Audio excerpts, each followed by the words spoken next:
Fala galera, aqui é o professor Caju. Vamos para mais uma aula sobre mais um Caju Resolve, Unifilmes 2024/2, Trindade, questões de física.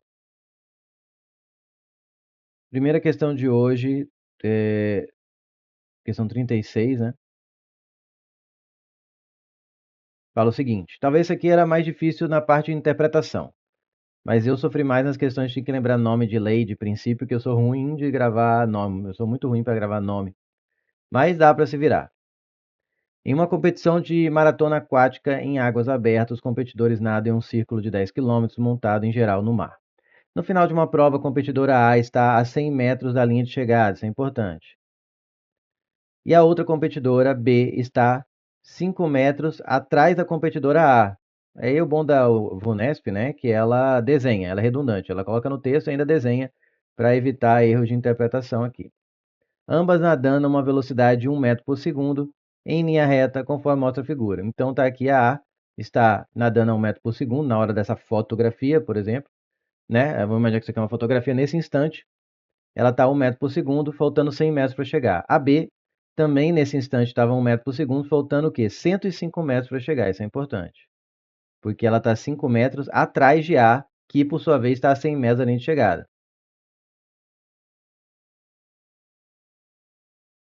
Considerando que a competidora A mantém a sua velocidade constante, então basicamente está falando que a competidora A vai seguir em movimento o quê? Uniforme até o final da prova. Se a competidora B desejar alcançar a nadadora A até a linha de chegada, ela deverá imprimir ao seu nado, a partir do momento mostrado na figura, uma aceleração constante. Opa, então se ela vai imprimir uma aceleração constante, ela vai entrar em movimento uniformemente variado. Mínima de. Esse mínimo é imprescindível, gente, porque o mínima é para dizer que eu quero que ela imprima uma certa aceleração que faça ela chegar ao mesmo tempo, elas cheguem emparelhadas na linha de chegada. Atinjam a linha de chegada emparelhadas. Por quê? Se a nadadora B imprimisse uma aceleração maior ainda, ela ultrapassaria A antes da linha de chegada. Mas eu quero o mínimo. Então eu quero que ela dê uma aceleradinha, mantenha essa aceleraçãozinha constante, para que ela vá alcançando, e na hora que chegar, as duas estão juntas. É o mínimo para elas chegarem juntas. E outra parte importante é essa: elas têm que chegar juntas. Significa que tem que chegar ao mesmo tempo, simultaneamente. Ou seja, o tempo que A demora para vir até aqui tem que ser o tempo para percorrer esses 100 metros, tem que ser exatamente o mesmo tempo que B vai levar para percorrer os 105 metros, para elas chegarem ao mesmo tempo. Então, primeiro vamos achar quanto tempo demora para A chegar e vamos falar que é esse o tempo que a B tem para chegar ali, essa distância dela maior. Então, A, MU, então é V igual a ΔS sobre ΔT. Então, posso falar que ΔT é igual a ΔS sobre V, né? Passei multiplicando o ΔT, passei dividindo V. Portanto, o tempo é o ΔS, que é 100 metros, né? Eu estou olhando para a nadadora A, pela velocidade, que é 1. Então, a nadadora vai levar 100 segundos. O que não precisava fazer conta, né, gente? Se você pensar assim, ó, ela estava 1 metro por segundo, ou seja, ela está nadando 1 metro a cada segundo. E faltam 100 metros, serão 100 segundos, né? Quem fez isso, está de parabéns. Não precisava nem fazer essa continha aqui. Já ia ver que o tempo era 100 segundos. Agora, a nadadora B, ela vai entrar em movimento uniformemente variado a partir daqui, né? A partir dessa fotografia aqui. Então, eu vou usar ΔS, equação do MV, V0T mais AT quadrado sobre 2. O ΔS é quanto a nadadora B tem que percorrer a partir desse instante, 105.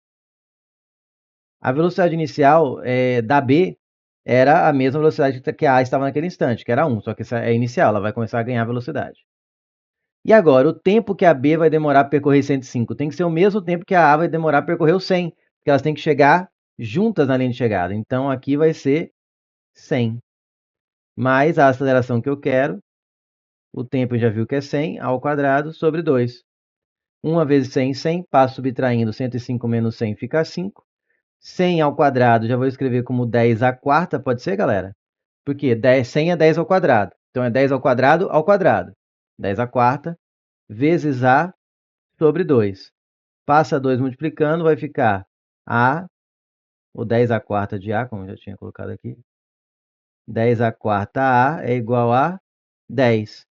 Passo 10 à quarta dividindo, fica 10 sobre 10 à quarta, mantém a base, que é 10, subtrai os expoentes. Quando não tem nada aqui, está implícito que é 1, né? 1 menos 4 dá menos 3, ou seja, 1 vezes 10 dá menos 3 metros por segundo ao quadrado. Só que aí você vai nas alternativas, está escrito, não está escrito potência de 10, né? Então, como que eu escrevo isso com notação de decimal? É o 1, né? Aqui está implícito 1 vezes, né? 10 a menos 3, então 1 vai ficar na terceira casa decimal. Então é 0, 0, 0, terceira casa aqui, 1 metro por segundo ao quadrado. Fechou? Então, gabarito, A de amor. Próxima. Questão 37. Essa aqui eu sofri um pouco para lembrar os nomes dos princípios e teoremas, mas foi. Mas eu sofri mais do que as outras, porque eu sou muito ruim para gravar nome. O navio mercante Forte de São Felipe, que estava encalhado há 6 dias no litoral de São Luís, no Maranhão, conseguiu desencalhar quando flutuou com a chegada da pré-amar, que é a maré da maior altura prevista para o dia. O fenômeno físico que permitiu que o navio flutuasse com a chegada da maré alta é explicado. Então, ele estava encalhado, veio a maré e ergueu. O que ergue o navio? O que faz o navio boiar? Empuxo, tá? Então, se tivesse, a resposta é empuxo. Se tiver com a lei correta escrita do lado, né, o nome da lei, é a questão certa. Navio, visto de frente, né? Aqui mais ou menos. Aqui aqui é o fundo dele, né, eu acho. Enfim, de frente, de fundo, como você preferir. Veio a maré alta e ele boiou, né? E subiu graças ao quê? A força de empuxo, que acabou ficando o quê? Se ele boiar só flutuar, igualou o peso dele, né? E você lembra que o empuxo é a densidade do líquido vezes a gravidade vezes o volume imerso. Se você olhar e que a densidade do líquido vezes o volume imerso seria esse volume aqui, ó, que ele ficou dentro da água, é exatamente o volume de água que ele deslocou. Volume vezes densidade, gente, é massa. Então, isso aqui é a massa da água que ele deslocou, vezes a gravidade é o peso da água que ele deslocou. Ou seja, o empuxo tem a mesma intensidade que o peso da água que ele desloca quando atravessa o mar, que atravessa o fluido, tá? Então, a resposta correta é que tem empuxo. Aí complicou um pouquinho porque ele colocou os nomes dos princípios que eu não lembro de cor tudo, mas eu fui lembrando por prática, né? Isso que é bom praticar, você acaba vendo no enunciado, lê o enunciado com atenção.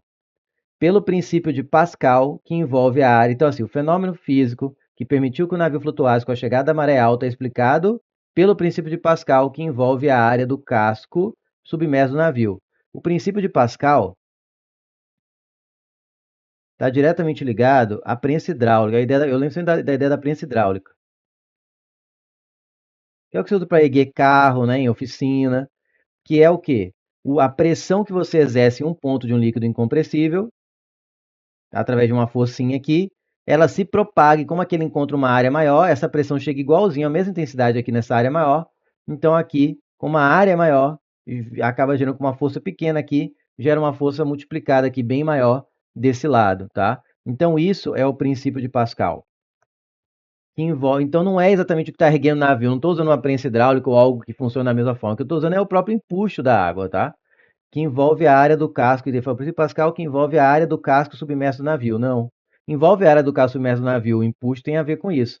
Mas não é o princípio Pascal que está sendo usado para erguer o navio aí, é simplesmente empuxo.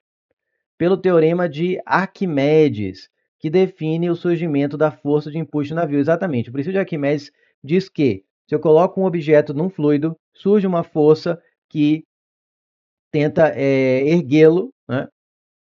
Tenta erguê-lo, e essa força diretamente é igual ao peso do fluido deslocado pelo objeto que mergulhou no fluido. Então, o princípio de Arquimedes está diretamente ligado realmente ao empuxo e ao empuxo que ergue o navio. Então, já estão aqui a correta, vou deixar um pontinho, porque antes eu vou ver porque as outras estão incorretas, né, por didática. Equação de Bernoulli, que está associada ao movimento das águas sobre o navio. A equação de Bernoulli é da hidrodinâmica. Ela vai medir mais ou menos, é tipo uma conservação de energia da água em movimento. Basicamente é isso. Então, você pega a pressão em um ponto da água, né? Imagina que você tem aqui um desnível, né? A água entra aqui e está saindo aqui. E aí você fala que aqui nesse ponto e aqui nesse ponto, que vai ser o 1, aqui vai ser o 2. Então você tem a pressão mais ρ GH, onde o H seria esse desnível aqui, G é a gravidade, mais ρ é a densidade do líquido, V² sobre 2. E é igual nesse ponto aqui. Aqui seria o H1, aqui o V1, aqui vai ser P2 mais ρ G H2 mais ρ V2 ao quadrado sobre 2. Então ele trabalha com essa ideia aí que você conseguir a pressão, se tiver alguns dados sobre a pressão, ou a altura do desnível, ou a velocidade num ponto e no outro, você consegue achar outras grandezas aí, que seria a pressão num ponto, a pressão no outro, ou a velocidade em um ponto para o outro. Isso aqui é a equação de Bernoulli. Ela tem a ver com hidrodinâmica, não é o que ergueu o navio, tá? Então, isso aqui tá ligado a isso aqui. Experimento Torricelli. Esse aqui eu sinceramente não lembrava, até porque eu acho que Torricelli deve ter feito vários experimentos. O que eu achei, eu pesquisei, tá, gente? Eu não lembrava, até que não atrapalhava a questão, né? Já era item B. Mas o que eu achei experimento Torricelli, que eu não lembrava mesmo, é o do medidor de pressão, né? Você coloca aquele recipiente com mercúrio e pega um outro recipiente com mercúrio e vira de cabeça para baixo num outro maior com mercúrio. E vê que a coluna seca a um certo nível e aqui fica um vácuo, né? E ele deu a ideia, ele acabou mostrando com o experimento, o Torricelli, que o ar tem peso e faz pressão, né? Que não se entendia isso até a época dele. E aí começamos a ver a atmosfera de forma mais correta, né? Então, o experimento do Torricelli, a palavra que me vem é barômetro. Ele ajudou com a ideia da construção do medidor de pressão atmosférica, o barômetro, em milímetros de mercúrio, enfim. Se é outro experimento que essa questão que se falar, eu não achei, tá? Eu queria ideia de ter vários, mas acho que o mais famoso é esse, então.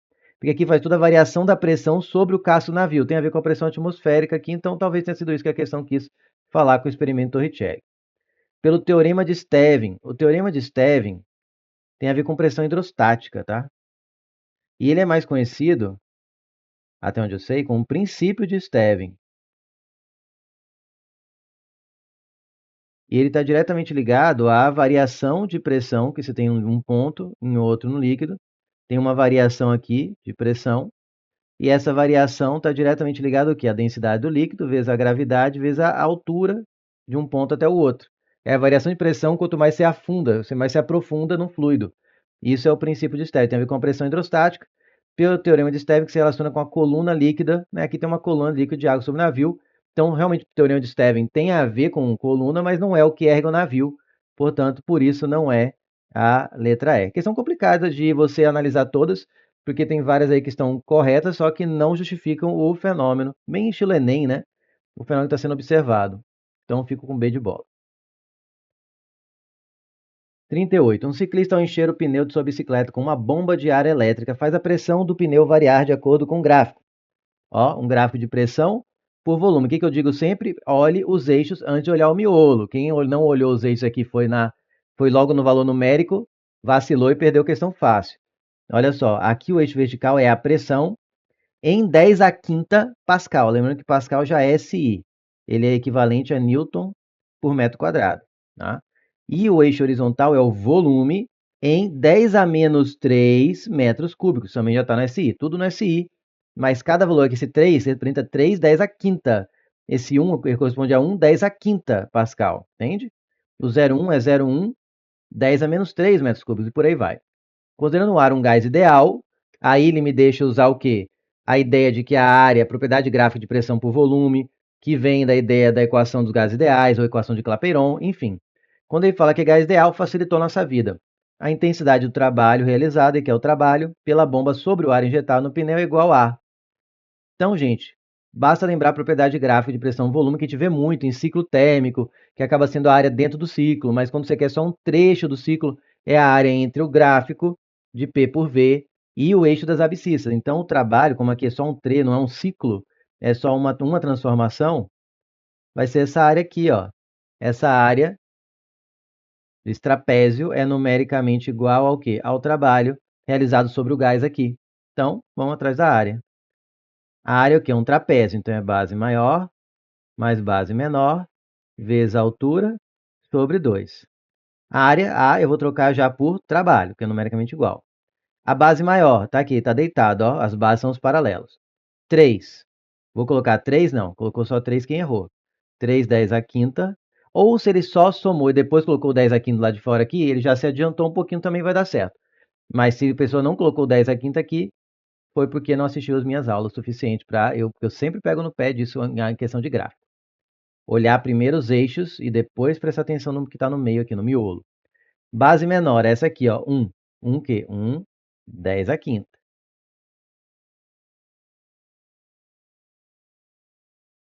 Altura, tá aqui, ó, do 0,1 ao 0,6. Quanto tem aqui? 0,5. Só que é 0,5 vezes 10 a menos 3. Tudo isso sobre 2. 3 vezes 10 à quinta com 1, 10 à quinta, eu gosto de pensar assim, ó, 3 tomates com mais um tomate, 4 tomates. Então é 4, 10 à quinta. Vezes 0,5, vezes 10 a menos 3, sobre 2.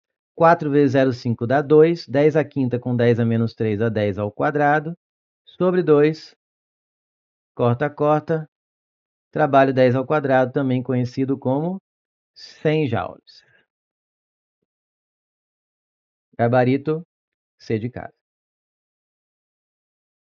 Questão 39, que era mais longa, assim, a mais comprida, mas acho que era uma das mais fáceis, porque eu não preciso fazer conta nenhuma. É só olhar para o gráfico e entender. Só, né? Isso muita gente tem dificuldade, então agora você aprende.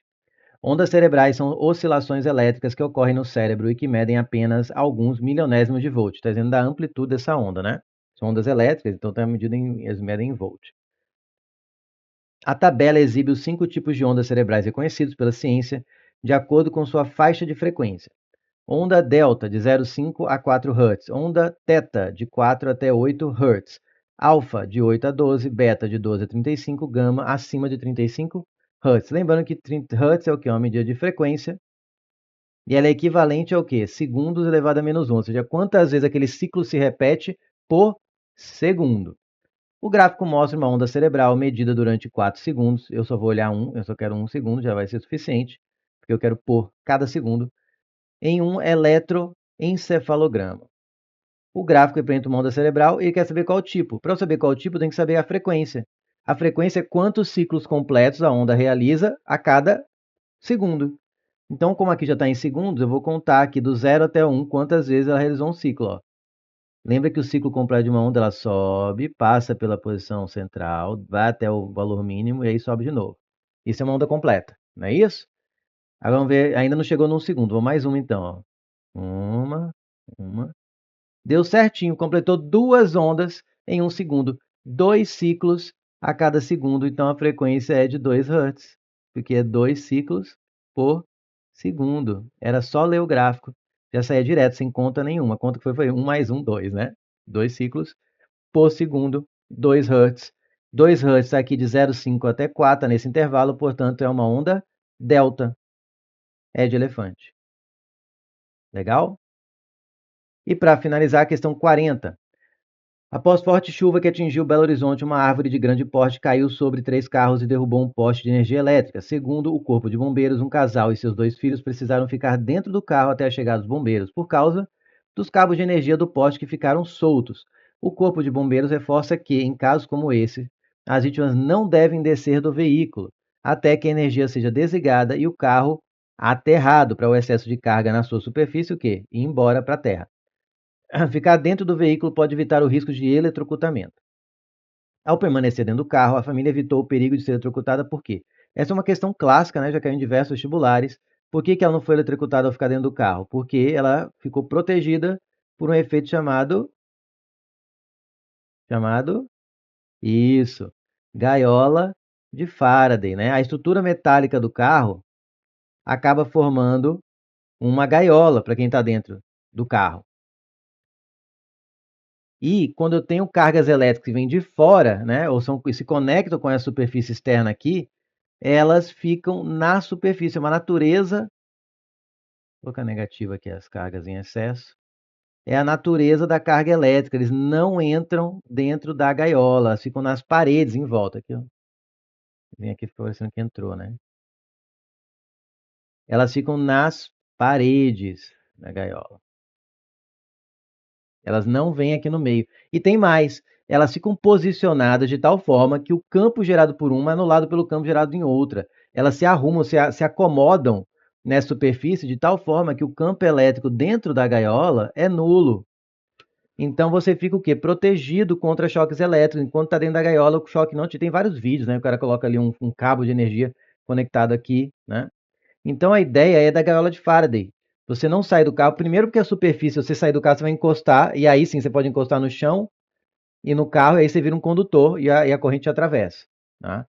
Segundo, você acaba perdendo o efeito da gaiola de Faraday. Se você sai do carro e não é eletrocutado ao sair, você pode tomar o choque ali pelos cabos que estão no chão ou até que podem cair em cima de você. De novo, você vira um condutor do cabo para o chão e pode vir a morrer, né? Boa chance, inclusive. Então você tem que ficar dentro do carro até eles cortarem toda a energia elétrica ali e aterrar para tirar esse excesso que acumula aqui na superfície da gaiola. Tá? O que podia confundir o aluno nessa questão? Podia fazer ele errar ter um item que falar sobre o pneu de borracha. O pneu de borracha ele ajuda a isolar o carro de corrente elétrica? Ajuda.